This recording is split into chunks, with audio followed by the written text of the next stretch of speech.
எங்கள் அப்பா சொல்கிற ஒரு சாட்சி எனக்கு அது மறக்கவே மறக்காது. ஒரு ஏழ்மையான ஒரு குடும்பம். அந்த குடும்பத்தில் அந்த தாயார் மட்டும்தான் ரட்சிக்கப்பட்டிருந்தார்கள். பிள்ளைங்க ஒரு 4-5 பிள்ளைங்க உண்டு. ரொம்ப கஷ்டப்படுற குடும்பம். அவங்களுக்கு ஒரு நாள் ஆகாரம் சாப்பிடுவதே ரொம்ப கடினம்.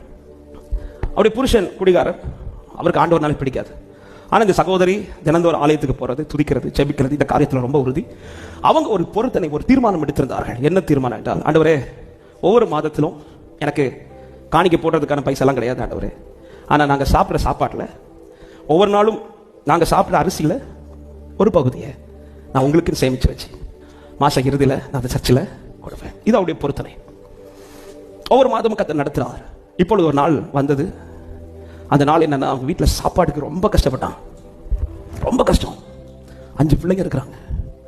புருஷன்கிட்ட போய் கேட்க முடியாது, கேட்டால் திட்டுவார். ரெண்டாவது என்ன சொல்லுவார்னா, நீ தான் ஒன்று சேர்த்து வச்சிருக்கிறல்ல, ஏன்னா டெய்லி கொஞ்சம் கொஞ்சம் சேர்த்து வச்சு அரிசி இருக்கு சர்ச்சைக்கு கொடுக்குறதுக்கு, அதான் நீ சேர்த்து வச்சிருக்கிறல்ல, அதை எடுத்து கொடு சொல்லி திட்டுவார். அதே போல போய் சொன்னாங்க, அவர் திட்டுறார், அதை எடுத்து கொடு. இல்லை இல்லை, அதை நான் சர்ச்சைக்கு கொடுக்கணும், அது என் பொறுத்தனை, நான் அதை ஆண்டவருக்கு தான் கொடுப்பேன். அவர் திட்டுறார். பிள்ளை சாக போறாங்க, பட்டினி இருக்க போறாங்க, உனக்கு பிள்ளையோட சர்ச்சை தான் முக்கியமானு திட்டுறார். கோவத்தில் அவர், நான் வெளியில போயிட்டு வரதுக்குள்ள நீ பிள்ளைங்களுக்கு சாப்பாடு செஞ்சு கொடுக்கலனா இன்னைக்கு நடக்கிறது வேறன்னு சொல்லிட்டு அவர் வெளியில போயிட்டாரு. இப்ப இந்த தாயாருக்கு என்ன செய்யணும்னு தெரியல. இதுல இந்த அரிசி எடுத்து கொடுத்த பிள்ளைகளுக்கு கொடுத்த ஆண்டவர் தண்டிப்பாரான்னு கேட்டா நிச்சயமா இருக்க மாட்டார். ஆனாலும் அவங்க எடுத்த தீர்மானத்தில் உறுதியா இருக்கு. இல்ல, ஆண்டவர் கொடுத்த ஆண்டவருக்கு, நான் பட்டினி இருந்தாலும் பரவாயில்ல, என் பிள்ளைங்க இதனால பட்டியல செத்தாலும் பரவாயில்ல, ஆண்டவருக்கு இது ஆண்டவருக்கு சொல்லிட்டு. இப்ப பிள்ளைங்களாம் வந்து கேட்கறாங்க, அம்மா பசிக்குதுமா பசிக்குதுமா. இந்த வார்த்தை இன்னும் தாயாரோட இருதயத்தை உடைக்குது. அந்த அம்மா சொன்னாங்க, நீங்க வெளியில போய் விளையாடிட்டு வாங்க, நீங்க விளையாடிட்டு வரும்போது உங்களுக்கு சாப்பாடு ரெடியா இருக்கும் சொல்லிட்டு அனுப்பிட்டாங்க. இப்ப என்ன செய்யணும்னு தெரியல.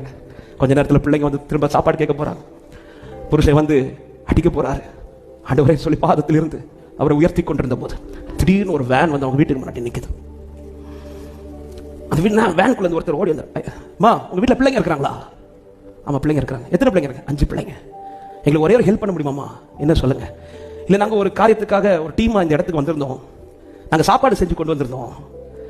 ஆனால் நாங்கள் நிறைய செஞ்சு கொண்டு வந்துட்டு எங்க எல்லாருக்கும் சாப்பிட்டு போக இன்னும் நிறைய மீதி இருக்குது, அது உங்க வீட்டில் தரட்டுமான்னு கேட்டாங்க.